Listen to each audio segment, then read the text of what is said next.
बिस्मिल्लाहिर्रहमानिर्रहीम। हाँ बेटा, नर्वस कोऑर्डिनेशन का एमटी कैट का लेक्चर नंबर 2। और इसमें पहले अनस कुछ की पॉइंट्स देख लो। हेबा, नर्वस सिस्टम नजर आ रहा है आप लोगों को? यहाँ पे जूम करके दिखा देता हूँ, ये लिखा हुआ है नर्वस सिस्टम। सही। तो जी सर। नर्वस सिस्टम बेटा जो है एवोल्यूशन के एतबार से इसकी दो टाइप्स होती हैं। यानी कि साइंस कहती है कि भाई जो शुरू से ऑर्गेनिज्म आए उनमें कुछ अलग थे, बाद वालों में कुछ और हैं। तो एवोल्यूशन के एतबार से नर्वस सिस्टम में दो डिविजन्स हैं एवोल्यूशन के एतबार से। एक होते हैं बेटा डिफ्यूज नर्वस सिस्टम, एक होता है सेंट्रलाइज नर्वस सिस्टम। ओ ये ओवरऑल है तमाम ऑर्गेनिजम्स के एतबार से। प्लांट, सॉरी, इसमें एनिमल्स के हिसाब से बताई गई बात, चाहे वॉर्म्स हो या हायर एनिमल्स हो, इंसान हो, तो सबको मिला के, एनिमल्स को मिला के, लोअर और हायर एनिमल्स को मिला के एवोल्यूशन के एतबार से दो नर्वस सिस्टम है। बहुत पुराने ऑर्गेनिजम्स में, लेस डेवलप ऑर्गेनिजम्स में ये वाला था जिसको कहते हैं डिफ्यूज नर्वस सिस्टम। और साइंस कहती है जैसे जैसे एवोल्यूशन हुआ, चेंजिंग आई, मॉडिफिकेशन आई, तो उसके बाद कौन सा आ गया नर्वस सिस्टम? सेंट्रलाइज या सेंट्रल नर्वस सिस्टम, जो ऑब्वियसली इंसानों में होता है। अच्छा, अब साइंस ही कहती है इस बात में कि जो डिफ्यूज नर्वस सिस्टम है इसमें कोई हेड नहीं है, इसमें कोई ब्रेन नहीं होता। ऐसे ऑर्गेनिज्म का जो सामने का हिस्सा होता है और पीछे का हिस्सा होता है वो दोनों सेम होते हैं। यानी कि आप डिफ्रेंशिएट नहीं कर सकते इनका आगे का हिस्सा कौन सा है और पीछे का। ना इनमें हेड है ना इनमें ब्रेन है। क्या हम लोग इंसानों में इंटीरियर और पोस्टीरियर एंड्स डिफरेंशिएट कर सकते हैं? आप बोलोगे यस। जी। हमारे एंटीरियरली लगा हुआ है ब्रेन, और पोस्टीरियरली यानी कि पीछे की तरफ है स्पाइनल कॉर्ड। ये एक फर्क आ गया आपके पास। सर डीएनएस जो है वो किस नर्वस सिस्टम में था? सॉरी, ये कौन से ऑर्गेनिजम्स में था? बेटा बहुत मशहूर फाइलम था, पॉरीफेरा के बाद नंबर है इसका। Phylum Nayudu. Cnidaria, very good. और इसमें एक एग्जाम्पल है हाइड्रा, तो ये इसमें था। एक और भी है, हालांकि है तो बड़ा आगे का फाइलम, फाइलम नंबर 8 है ये। तो उसका फाइलम का नाम है इकाइनोडर्मेटा। इकाइनोडर्मेटा जिसमें स्टार फिशेज भी आती हैं। अगर आप स्टार फिश को भी देखो ना, उसका इंटीरियर एंड पता चलता है कि कौन सा ना पोस्टीरियर, दोनों एक जैसे लगते हैं। सही है। तो इकाइनोडर्मेटा जो है वो एक ट्रिप्लोब्लास्टिक ऑर्गेनिज्म था। ट्रिप्लोब्लास्टिक भी बता देता हूँ।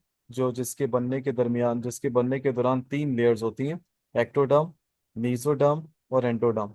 ऐसे ऑर्गेनिजम्स को कहते हैं ट्रिप्लोब्लास्टिक। डिप्लोब्लास्टिक जैसे नाइजीरिया है उसमें कौन होता है? उसमें होते हैं एक्टोडर्म और एंडोडर्म। मैं आपसे पूछूं इंसान कौन है? इंसान भी क्या है बेटा? ट्रिप्लोब्लास्टिक। साइंस के अकॉर्डिंगली एक्टोडर्म, मीजोडर्म और एंडोडर्म भी। और यहाँ पे मैंने एक हाइड्रा की तस्वीर बनाई हुई है। ये इसके टेंटिकल्स होते हैं, ये इसके न्यूरॉन्स है जो पूरी बॉडी में फैले हुए हैं। और अगर इसकी बॉडी में कहीं भी, अगर जैसे यहाँ पे कोई स्टिमुलस आ रहा है तो पूरी बॉडी क्या कर रही है? रिस्पॉन्ड कर रही है। क्योंकि इसके जो न्यूरॉन्स हैं वो क्या हुए हुए, डिफ्यूज हुए हैं, फैले हुए हैं। हमारे पास क्या होता है, जिस जगह पे फिंगर पे, अगर हैंड पे किसी स्पेसिफिक जगह पे, कोई स्पेसिफिक उंगली पे अगर कोई चीज लगी है तो वहीं से ही रिस्पॉन्स आता है। ऐसा नहीं है कि हमारी पूरी बॉडी हिल जाती है। बहुत से बहुत पूरा हाथ हट जाएगा, लेकिन ऐसा नहीं है कि पूरी बॉडी हिल रही है। तो हमारे पास जो रिस्पॉन्स होता है बेटा सेंट्रलाइज नर्वस सिस्टम में, ऐसे रिस्पॉन्स को कहते हैं लोकलाइज। क्या कहते हैं बच्चों? लोकलाइज। Localise response. सही है बा, आवाज आ रही बेटा? जी सर। सही। और जो जर्नलाइज रिस्पॉन्स होता है वो वाला कौन सा होता है कि पूरी बॉडी में एक साथ रिस्पॉन्स आ रहा है। तो डिफ्यूज नर्वस सिस्टम में रिस्पॉन्स होगा जर्नलाइज, और सेंट्रलाइज नर्वस सिस्टम में रिस्पॉन्स होगा लोकलाइज। हाँ नस, ज्वाइन कर लिया? हाँ जी अनस, ज्वाइन कर लिया, आवाज आ रही है?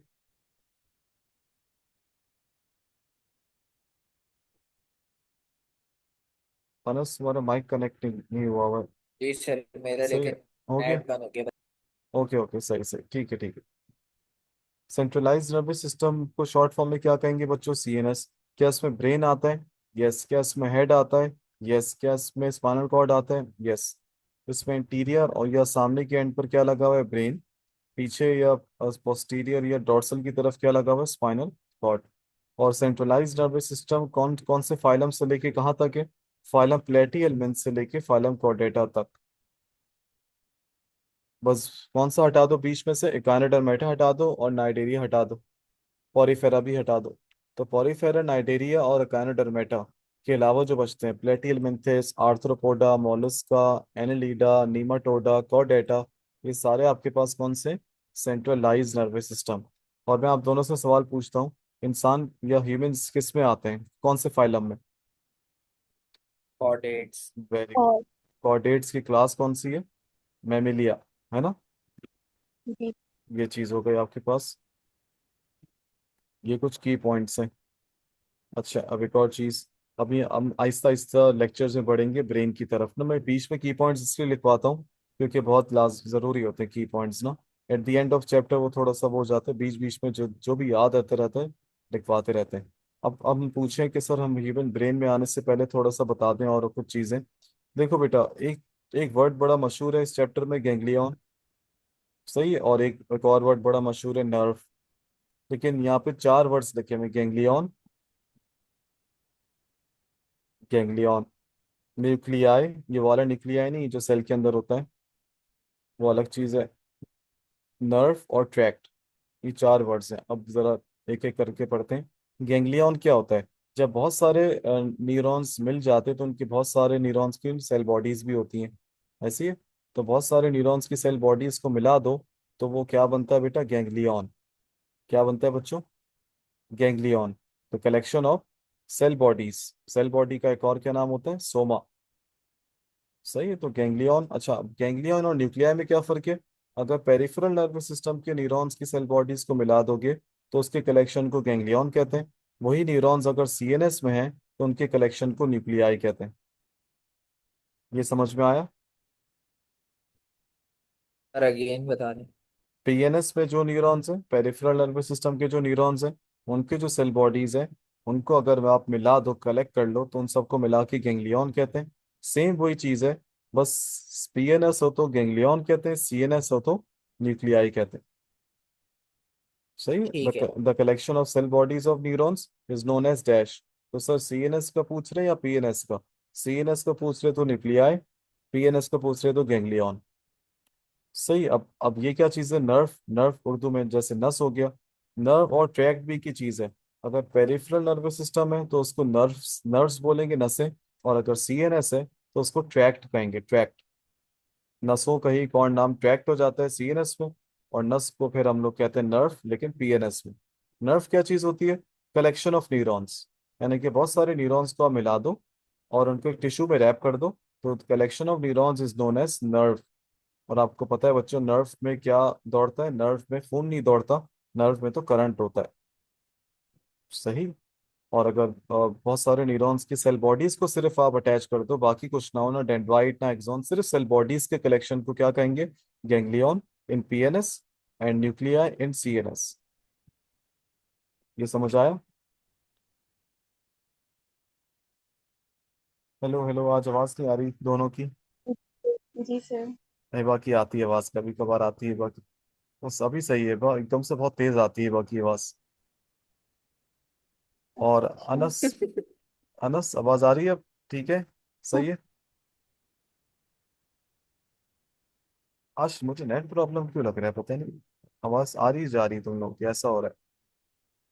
अच्छा, चलो। मेरी आवाज कंटिन्यू आ रही ना? डिसकंटिन्यू हो तो मुझे बता देना। अच्छा, ह्यूमन ब्रेन पर आप आ जाओ। बेटा, इंसानी जो दिमाग है। नहीं सही। सर, असल में मेरा नेट बहुत खराब है। Okay okay. अच्छा, भाई इंसानी दिमाग जो है वो मेल्स में 2.7 ग्राम का है, फीमेल्स में 2.2 ग्राम का है। सही।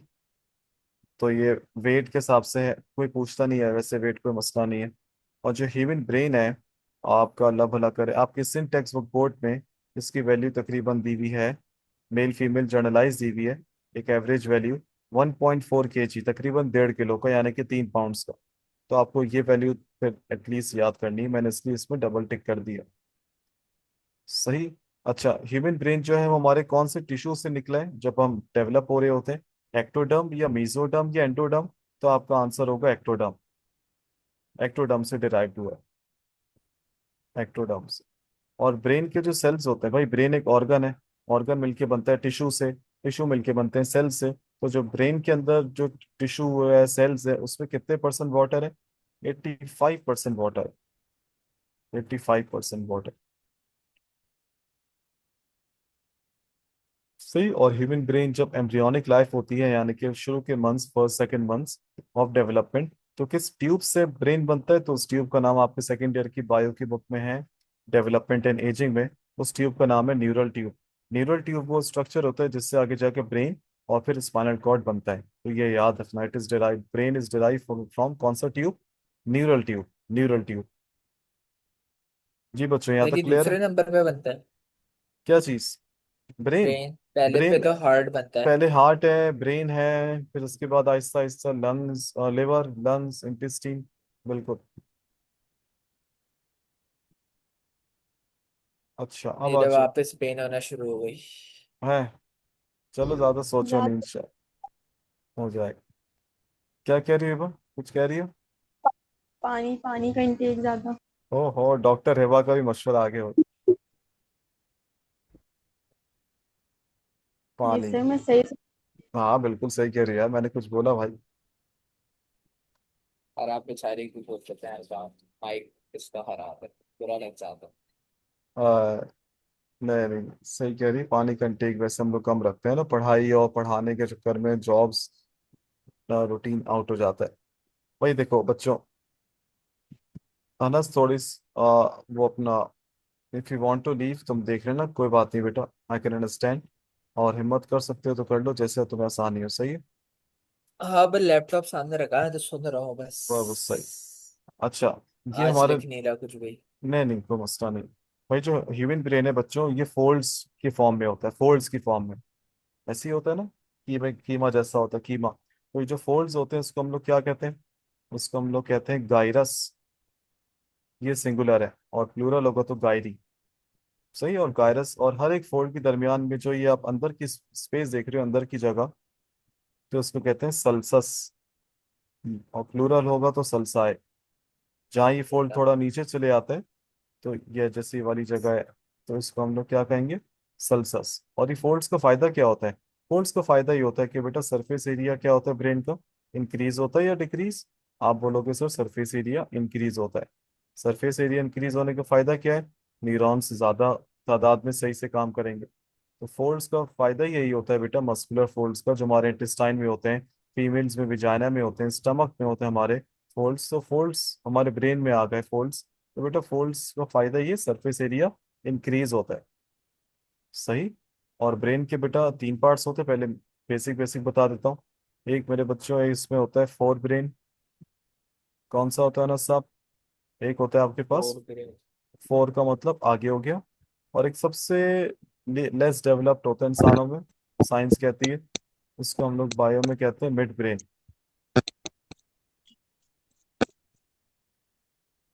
इतनी जोर से आवाज आती है, ऐसा लगता है कि कान का लाफस हो गया। इसको हम लोग कहते हैं बायो में मिड ब्रेन। सही। और इसके पीछे जो होता है उसको कहते हैं हाइंड ब्रेन, पीछा, पीछे पीछे। ये हो गया आपके पास हाइंड ब्रेन। आपको यहीं से पता, और आप जो है हाइंड ब्रेन के बेसिकली तीन पार्ट्स होते हैं। एक होता है बिल्कुल कंघी जैसा पीछे का पार्ट। सही है, इसको मैं बना देता हूँ इस तरह, ये बिल्कुल कंघी जैसा ही पूरा ही हाइंड ब्रेन है। खैर, तो बच्चों इस पार्ट को हम लोग बायो में कहते हैं, ये जो मैंने येलो कलर से हाईलाइट कर रहा हूँ, इस पार्ट को हम लोग बायो में कहते हैं सेरिबेलम। तो इस पार्ट का मैंने नाम रख दिया सेरिबेलम। एक होता है सेरिब्रम, और एक होता है सेरिबेलम।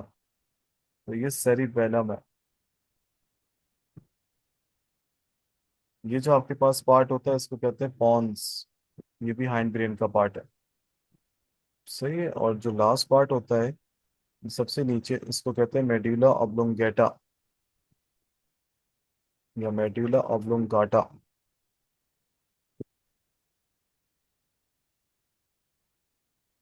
यहाँ पे आपका ब्रेन खत्म हो जाता है। यहाँ पे बस। बस, फिर यहाँ पे आपका ब्रेन एंड हो गया, और स्पाइनल कॉर्ड स्टार्ट हो गया। सही। तो ये ज्यादा मुनासिब नहीं था बीच में हाइंड ब्रेन। सही। हाइंड ब्रेन, बस मेड्यूला ऑब्लोंगेटा तक आपका ब्रेन था। अब इसके जो नीचे पार्ट चलेगा, उसको हम लोग बायो में क्या कहते हैं? उसको हम लोग सर बायो में कहते हैं स्पाइनल कॉर्ड। तो बेसिकली स्पाइनल कॉर्ड अराइज होता है ब्रेन से, और ब्रेन और स्पाइनल कॉर्ड जो है वो नर्वस सिस्टम का पार्ट होते हैं। हाइंड ब्रेन में यहाँ कहीं लिख देता हूँ, देखता हूँ मैं कहाँ लिखूँ। सेरिबेलम में अंदर लिख देता हूँ, एक काम करता हूँ। तो ये पूरा जो पार्ट है आपके पास, ये जो पूरा पार्ट है इसको कहते हैं हाइंड ब्रेन। ये आपका ब्रेन का लार्जेस्ट पार्ट है हाइंड ब्रेन, या सेकंड लार्जेस्ट? तो आपका आंसर होगा ये आपके ब्रेन का सेकंड लार्जेस्ट पार्ट है। जो लार्जेस्ट पार्ट है इसको कहते हैं फोर ब्रेन।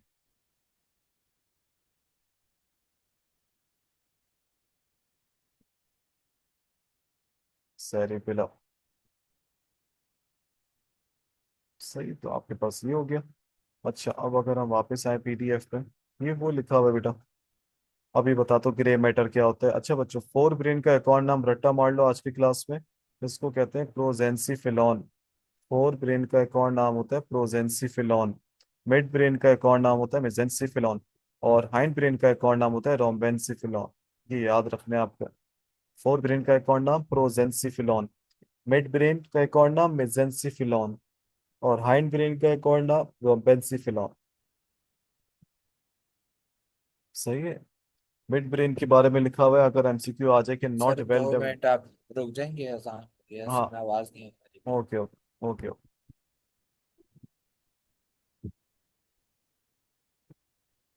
अच्छा जी, तो मैं ये अर्ज कर रहा था कि अगर एमसीक्यू में आ जाए कि ब्रेन का कौन सा पार्ट जो है वो ज़्यादा डेवलप नहीं है, तो आपका आंसर क्या होगा? Mid brain. सही, सबसे स्मॉलेस्ट पार्ट भी यही है। सही। अच्छा, अब ये क्या चक्कर है सर, ग्रे मैटर और एक होता है वाइट मैटर जिसको लाइट मैटर भी कहते हैं? आसान है ये, मुश्किल चीज़ नहीं, अभी बता देता हूँ। भाई जो देखो, ब्रेन का जो आउटर पार्ट होता है ना, ब्रेन का जो आउटर पार्ट होता है, ये वाला, जिसके मैंने फोल्ड्स को थोड़ा सा मैंने डार्क कर दिया, तो ये मैं समझो ब्रेन का आउटर पार्ट जो है वो थोड़ा सा डार्क बना रहा हूँ। तो मेरे बेटा ब्रेन का आउटर पार्ट जो होता है वो खैर अभी पर्पल जैसा तो नहीं होता, ये ग्रेइश टाइप का होता है, तो उसको ग्रे मैटर भी कहते हैं। और इसके नीचे वाला जो पार्ट होता है वो लेस ग्रे होता है, तो उसको हम लाइट मैटर भी कहते हैं या वाइट मैटर भी कहते हैं। तो बेटा ब्रेन का जो आउटर वाला पार्ट है, इसको हम लोग बायो में कहते हैं डार्क मैटर या ग्रे मैटर, एक ही चीज है। सही। और ब्रेन का जो अंदर वाला पार्ट है, इसको हम लोग कहते हैं वाइट मैटर या लाइट मैटर, एक ही चीज है ये। याद रखना बेटा, डार्क मैटर पे क्या होता है? डार्क मैटर में, चाहे डार्क मैटर हो स्पाइनल कॉर्ड का, चाहे डार्क मैटर हो ब्रेन का, जिसको हम लोग एक और नाम से क्या जानते हैं ना, dark matter is also known as grey matter.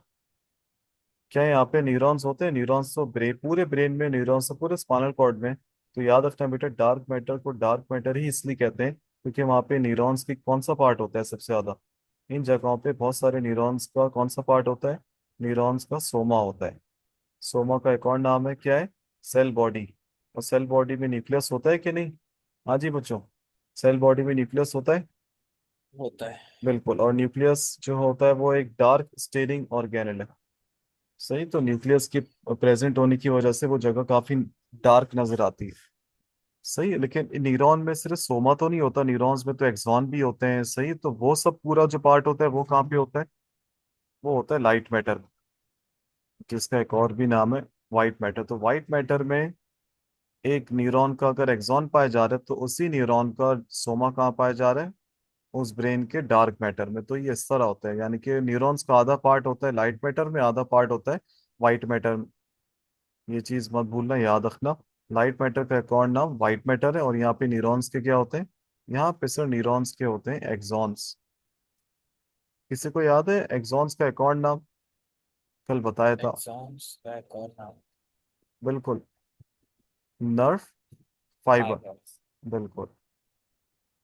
Axon के ऊपर जो वो होती है मेम्ब्रेन, इसको क्या कहते हैं? माइलिन।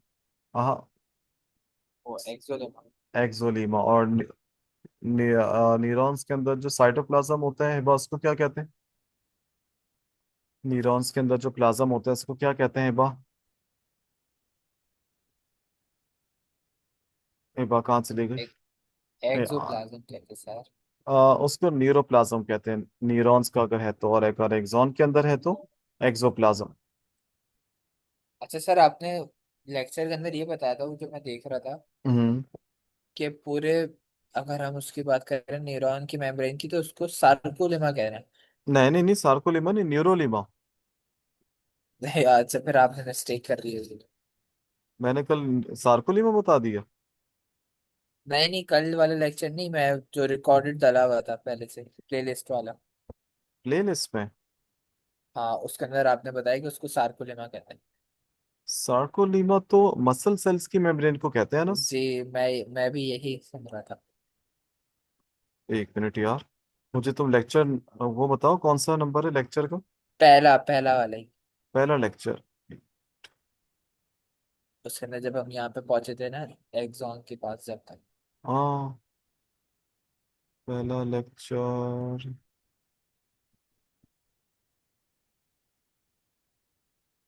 सही। हेलो हाँ जी जी। हाँ या और सर, बताइए। मेरा या म्यूट नहीं हो रहा। या भाई आहिस्ता बोलो यार। अरे इस- माइक थोड़ा दूर रखो फिर बोलो। अब ठीक है नहीं, अभी भी ठीक नहीं है। भाई। हाँ, ये बात सही है। शायद, हाँ देखो उसे, मैं स्कोर देख लूंगा। पता नहीं किस कॉन्टेक्स्ट में कह दिया होगा। Thank you, I am sorry. Mistake हो गई गलती से। नहीं, मैंने भी पूछा भी, आपने हाँ, न्यूरोलेमा बताया ना, तो फिर तो मैंने बस इसलिए मुझे पूछा। लेक्चर बता दो, ये वाला है ना लेक्चर 1। हाँ, इसी में ही बस है। सही है। बस सही, डन है। और मैं देख लूंगा, क्या पता उसके साथ मैंने समझा दिया हो कि इसी मेम्ब्रेन को सार्कोलीमा कहते हैं। पता नहीं, लेकिन और देख लूंगा। सही है ना, डन है। ये हो गया वाइट मैटर लाइट मैटर। सही। अच्छा, अब आ जाओ, आपके पास ये जो पार्ट्स होते हैं हमारे पास ब्रेन के ना, ब्रेन के जो हमारे पास पार्ट्स होते हैं, कहाँ के हमारे पास ब्रेन के पार्ट्स? ये वही चीज़ है यहाँ पे, अच्छा डिफरेंट है। और हाँ, ठीक है, ये सब समझ में आ जाएगा इसमें आपके पास। भाई देखो, अल्लाह भला करे आपका। फोर ब्रेन, यानी कि अगर हम ब्रेन के हम लोग पार्ट्स देखें ना, ब्रेन के पार्ट्स, तो ये हमारे पास होते हैं। ब्रेन के कितने पार्ट्स हो गए? ब्रेन के हमारे पास हो गए 3 पार्ट्स। कौन कौन से? पहले वाले का नाम है फोर ब्रेन, दूसरे वाले का नाम है मिड ब्रेन, तीसरे वाले का नाम है हाइंड ब्रेन। सही। जो फोर ब्रेन होता है वो मजीद डिवाइड होता है। कितने पार्ट्स में? जो फोर ब्रेन होता है वो मजीद डिवाइड होता है 2 पार्ट्स में। पता है किसी को नाम इसके? एक होता है टेलेंसीफिलॉन, याद आया? और हाँ, एक डाइन। डायंसेफेलन। बिल्कुल, जी याद दिलाने से पहले याद आना चाहिए था ना। एक होता है सर, टेलेंसीफिलॉन और एक होता है मैंने बोला डाइंसिफ। चलो गुड। मुबारक। टेलेंसीफिलॉन जो होता है, गुड, चलो टेलेंसीफिलॉन जो होता है इसमें आता है सेरिब्रम। सेरिब्रम। और जो जी। डाइंसिफिलॉन होता है उसमें आते हैं 2 parts Majid, thalamus and limbic hypothalamus. अच्छा। सिस्टम। सही है। अच्छा, अब आ जाओ limbic system. Limbic system is further divided into 3 parts. Limbic system में मजीद आपके पास आते हैं 3 पार्ट्स लिम्बिक सिस्टम। कौन कौन से? थैलेमस के नीचे आता है हाइपोथैलेमस। एपिथैलेमस। फिर हाइपोथैलेमस के बाद आता है एमिगडाला। हाँ, माइकल। और एक होता है हिप्पोकैम्पस। तो भाई, हिप्पोकैम्पस। तो फोर ब्रेन के 2 पार्ट्स है, टेलेंसीफिलॉन डाइंसीफिलॉन। यानी कि फोर ब्रेन सबसे बड़ा पार्ट है ब्रेन का। और इस फोर ब्रेन का भी सबसे बड़ा पार्ट है टेलेंसीफिलॉन, जिसमें ज्यादातर सेरिब्रम ही आते हैं, यानी कि फोर ब्रेन में सबसे ज्यादा सेरिब्रम ही आता है। डाइंसीफिलॉन में आते हैं थैलेमस एंड लिम्बिक सिस्टम। फिर लिम्बिक सिस्टम में 3 आते हैं, हाइपोथैलेमस, एमिगडाला, हिप्पोकैम्पस। तो अब जो मैं आपको लिंक भेजूंगा वो उसका नाम होगा parts of brain and their functions, जो एप्टीट्यूड में आते हैं काफी। सही है, बस मैं लिंक भेज रहा हूँ बेटा आप दोनों को। Okay sir. ओके।